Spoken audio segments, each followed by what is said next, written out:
여러분, 오늘 본문에 보면은 이 시대처럼 영적인 혼돈과 탁함이 가득한 시대였습니다. 1절에 보면 이렇게 나와 있죠. 같이 한번 읽어보겠습니다. 아이 사무엘이 엘리 앞에서 여호와를 섬길 때에는 여호와의 말씀이 희귀하여 이상이 흔히 보이지 않았더라. 이렇게 영적으로 탁한 시대에 한 위대한 아이가 자라나고 있습니다. 사무엘이지요. 여러분, 그 시대의 악함과 어두움은 사사기 말기의 그 참혹한 모습을 우리는 대번에 알 수 있습니다. 사사기 마지막에 나오는 우리가 상상할 수 없는 타락함이 하나님의 백성들 가운데 있었습니다. 그런데 그 모든 것을 완전히 새롭게 바꾸는 사람은 사무엘 어린아이 한 사람이 어떻게 자라느냐에 따라서 그 시대 전체가 구원받는 기적이 일어났습니다. 그 한 인물이 이스라엘의 왕정을 세우고 다윗을 왕으로 나중에 임명하게 되고 사무엘에 사는 날 동안에는 전국적인 영적인 부흥운동이 일어나게 됩니다. 한순간에 한 사람이 그 전체 시대적인 어둠을 밝게 만들고 그 더러움을 맑게 만드는 위대한 일이 일어납니다. 그러니까 여러분, 지금 이 시대를 탓하지 말고 한 영혼을, 한 어린아이를 제대로 양육하는 거 중요합니다. 그러면 사무엘은 어떻게 해서 이렇게 위대한 인물이 되었을까요? 첫 번째는 성전 중심의 아이였습니다. 1절부터 3절에 나와 있는 내용이 그렇습니다. 엘리 앞에서 여호와를 섬길 때 이렇게 나와 있죠. 여러분, 하나님의 사람으로 자랄 수 있는 것은 사무엘이 그 어머니와 아버지의 결단에 따라서 성전에 맡겨져서 자랐던 아이였습니다. 1절을 다시 보면 아이 사무엘이 뭐라고 하나요? 엘리 앞에서 여호와를 섬길 때에는. 3절에 보면 사무엘은 하나님의 궤에 있는 여호와의 전 안에 누웠더니. 여러분, 사무엘의 특징이 뭐예요? 사무엘 하면은 늘 하나님의 성전에 맡겨졌고 성전에서 먹고 자고 성전에서 자라난 겁니다. 어머니의 따뜻한 사랑을 어머니 품 안에서 누리지 못하고 하나님께, 보이지 않는 하나님께 맡겨진 아이입니다. 그런데 그 성전의 엘리 제사장과 엘리 아들들은 불량했고 온전하지 않았습니다. 문제가 많았습니다. 지금 이 시대의 교회처럼 많은 타락한 요소들이 있었습니다. 그럼에도 불구하고 성전은 하나님이 거하시는 거지. 하나님이 지켜주시고 하나님이 키워주시는 거예요. 그러니까 사무엘이 영적으로 위대한 인물이 될 수 있었습니다. 여러분, 오늘날 현실이 어떤가 한번 생각해 보십시오. 세계적인 선교학자 루이스 부시 박사가 그 미전도 종족, 복음을 한 번도 듣지 못한 종족들을 북위 4도에서 40도 사이로 이야기합니다. 그래서 440 윈도우즈라고 이야기를 하죠. 근데 이제는 미전도 종족에 대한 개념을 바꿔야 된다고 이야기했습니다. 그것은 4-14 윈도우라고 이야기합니다. 이게 무슨 말이냐면 복음도 한 번도 듣지 못하고 교회에 대해서 생각을 못하는 아이들이 있다는 거죠. 4살부터 14살. 이 아이들은요, 교회를 가보지 못한다는 거예요. 그래서 이제 미전도 종족이 바로 어린이들이다, 그렇게 이야기를 합니다. 그래서 이 루이스 부시 박사가 신문 기자와 인터뷰한 내용 중에 그런 내용이 나옵니다. 교회의 고령화가 심화될 경우, 다시 말해서 아이들이 교회 안 나오면 얼마나 심각한 사태가 벌어지는가.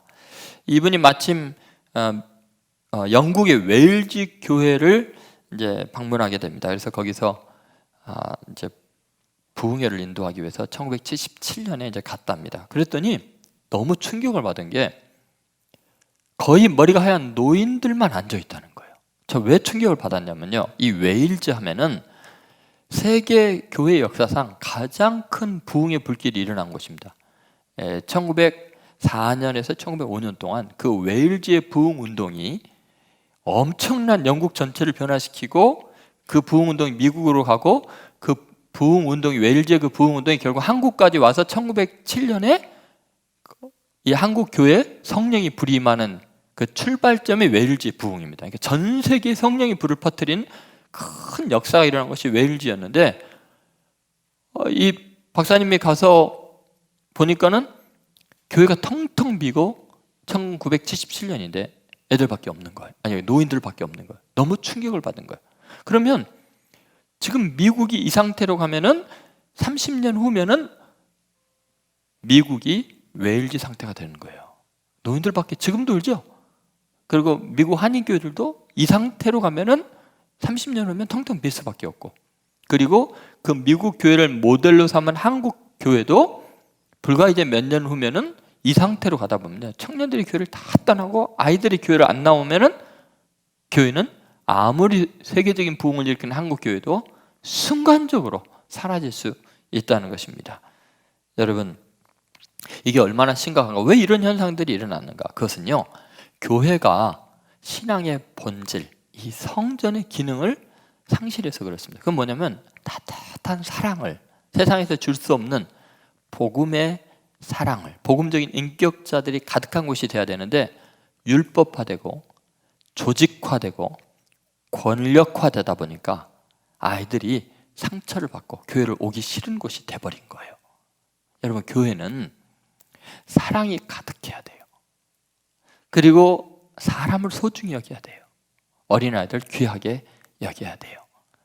그런데 무슨 특별한 대단한 일인 것처럼 아이들을 어떤 자신들의 경건의 기준에 따라서 그 아이들을 상처받게 하냐는 거예요. 그런 일들이 교회에 일어나니까 교회가 어려워지는 거죠.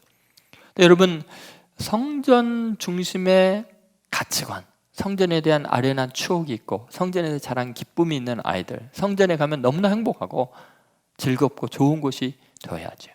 여러분의 자녀가 만약에 그렇게 자란다면 어떨까요?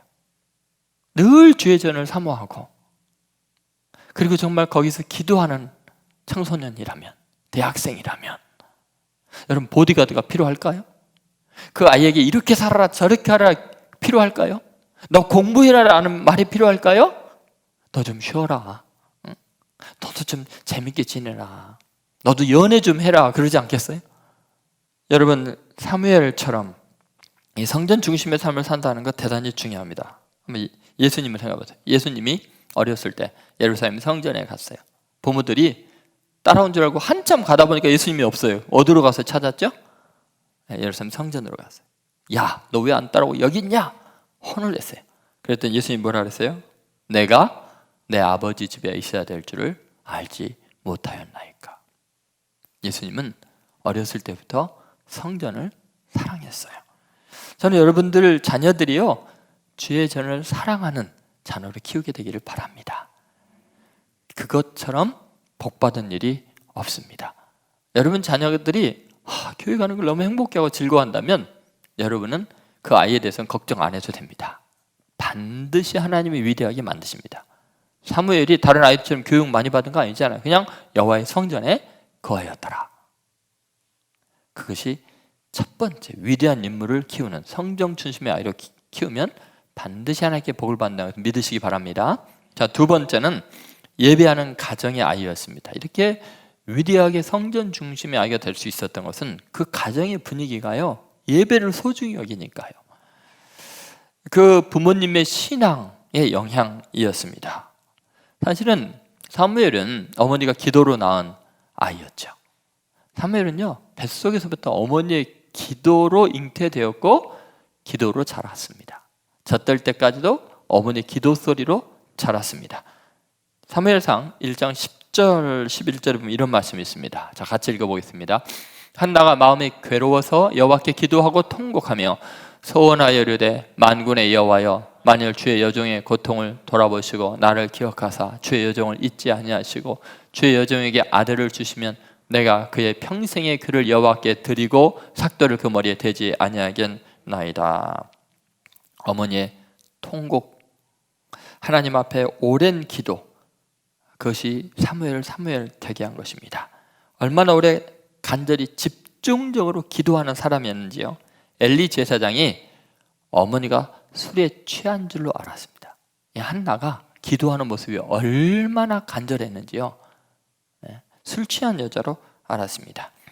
12절 13절 말씀 같이 읽어보겠습니다. 그가 여호와 앞에 오래 기도하는 동안에 엘리가 그의 입을 주목한즉 한나가 속으로 말하매 입술만 움직이고 음성은 들리지 아니하므로 엘리는 그가 취한 줄로 생각한지라.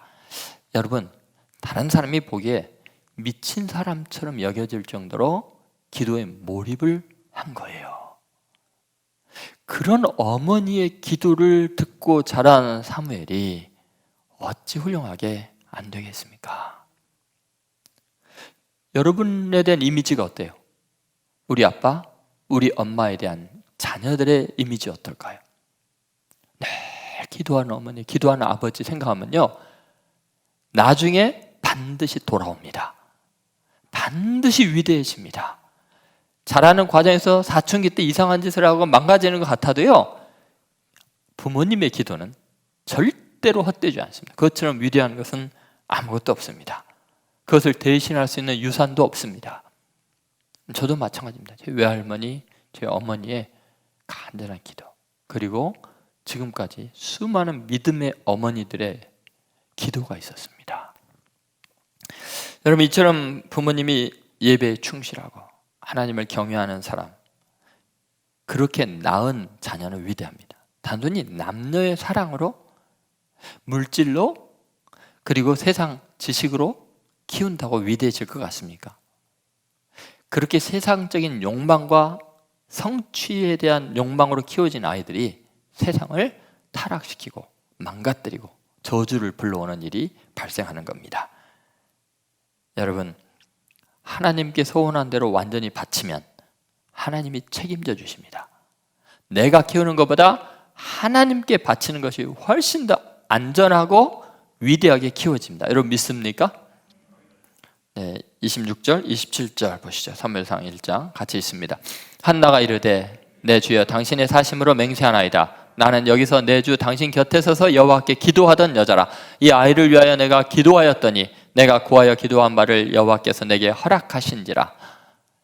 여러분, 이렇게 하나님께 간절히 기도했습니다. 자, 결과가 어떻게 됐어요? 28절에 아이가 태어나니까 어떻게 했어요? 같이 있습니다. 그러므로 나도 그를 여호와께 드리되 그의 평생을 여호와께 드리나이다 하고 그가 거기서 여호와께 경배하니라. 여러분, 아이를 하나님께 온전히 드릴 때 하나님이 키운 것과 이제 내가 키운 것의 차이가 납니다. 제가 그래서 가정 신방을 해서 그 젊은 부부들에게 자녀들을 위해서 기도할 때 꼭 그 이야기를 합니다. 하나님께 완전히 맡겨라. 우리가 지킬 수 있고 보호할 수 있는 건 한계가 있다.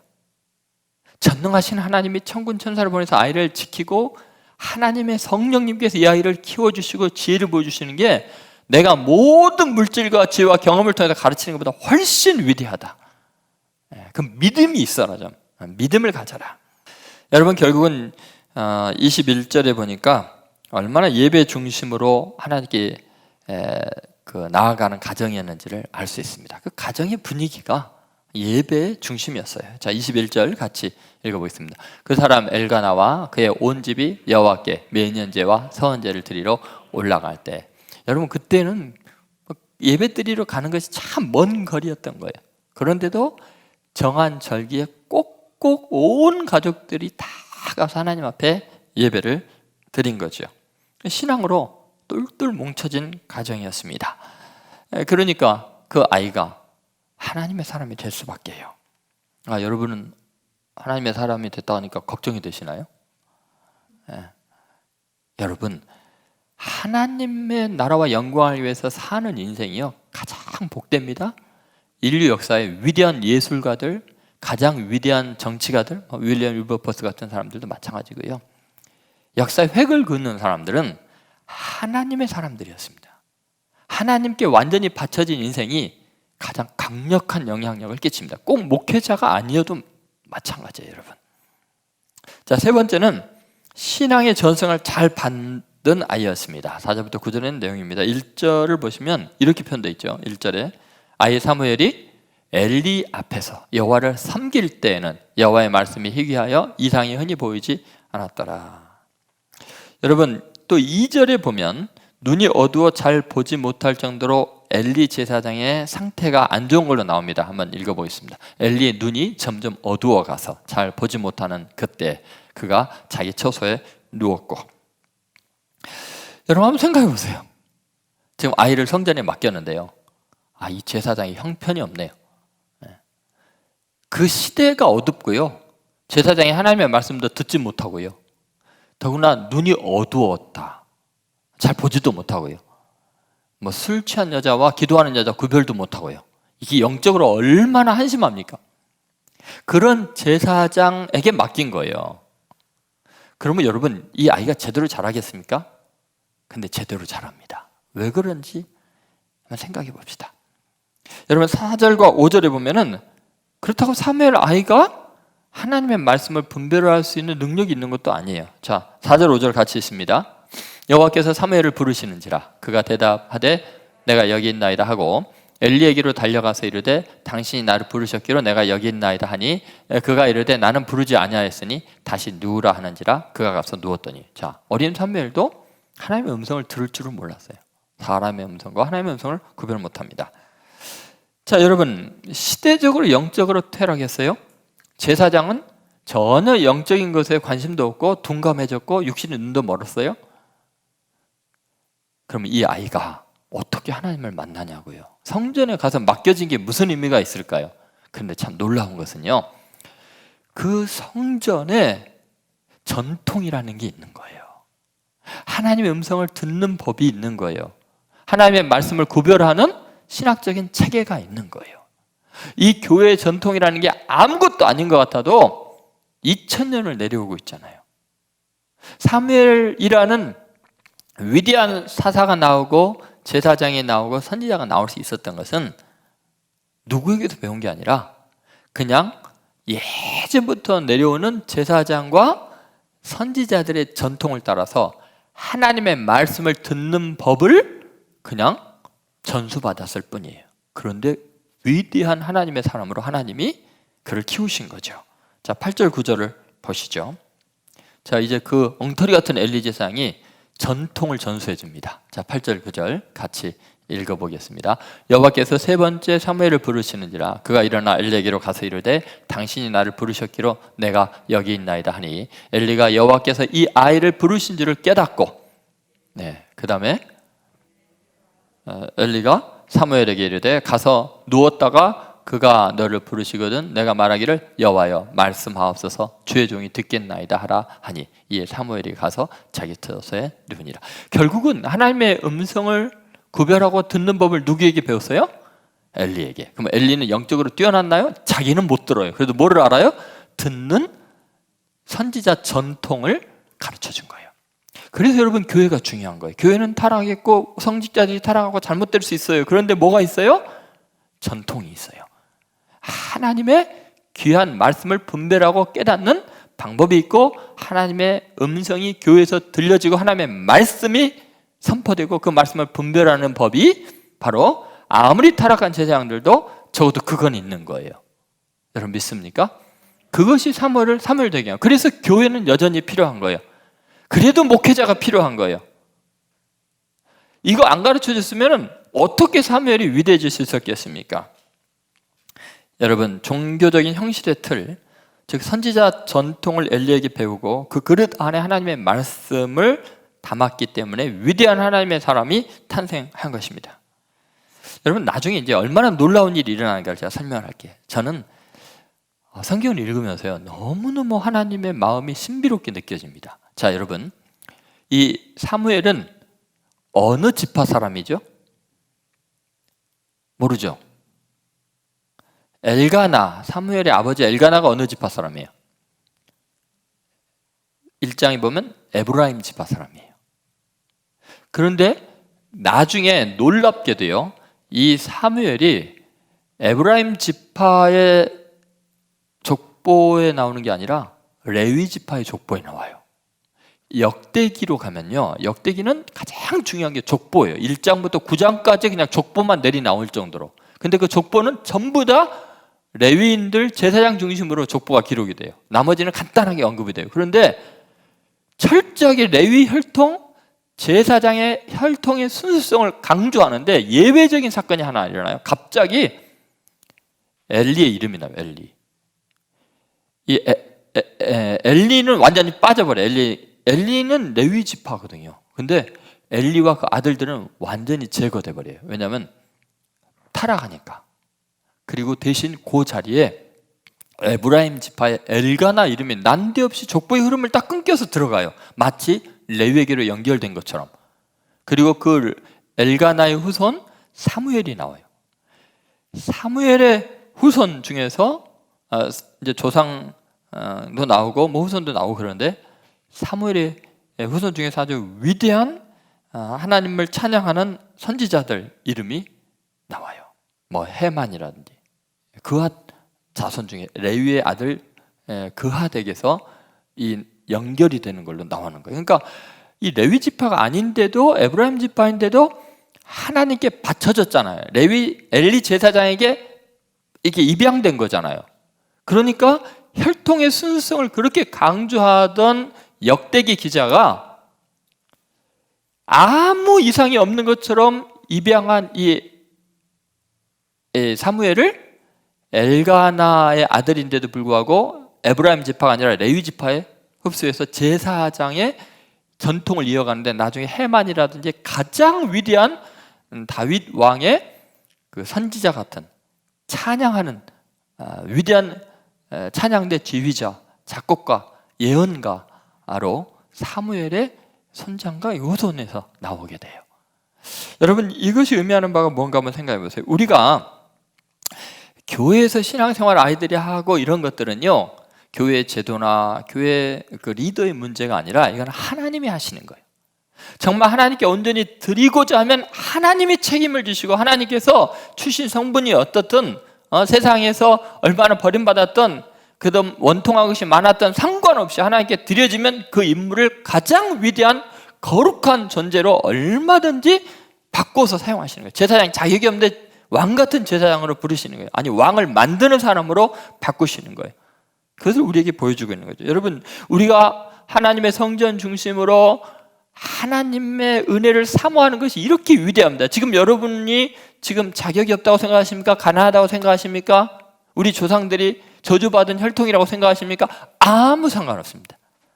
지금 하나님의 성전에서 사모하고 하나님을 예배하면 즉시로 여러분 이웃 때부터는 위대한 하나님의 인물들이 나올 수밖에 없고 하나님은 예수 그리스도의 보혈로 씻으셔서 예수님의 혈통으로 다 바꿔놓습니다. 여러분 믿습니까? 그것이 이야기죠. 그래서 여러분 한 아이의 헌신이 그 시대를 위대하게 바꾸는 거예요. 한 아이가 하나님께 드려지고 하나님의 전을 사모하면 그 민족은 위대한 하나님의 복을 누릴 수밖에 없습니다. 그런 성전 같은 사람들이 여러분이어야 돼요. 유해함이 있어서 안 돼요. 교회학교 교사들이요 절대 위압적으로 하지 마세요. 애들이요 예배 시간에다 그냥 떠들고 망쳐도 사랑해주고 품어주시고, 그리고 여러분 실수하고 잘못해도 용납받는 것이 교회인 것을 느끼게 해줘야 돼요. 여러분 꼭 기억하세요. 청년들, 청소년들이 머리 노랗게 물들이고 짧은 치마 입고 오고 술 먹고 담배 피우는 것 같아도 그 아이들 의지할 곳, 자기들 받아줄 곳은 교회밖에 없다는 걸 느끼면 그 아이들은 반드시 변화돼요. 그것은 우리들의 사랑밖에 없어요. 여러분이 성전이 되는 길밖에 없어요. 여러분 꼭 여러분 동네에서, 직장에서, 가정에서 교회가 되기를, 또 성전이 되어서 아이들이 성전에 거하는 놀라운 역사들이 있게 되기를 주의 이름으로 축원드립니다.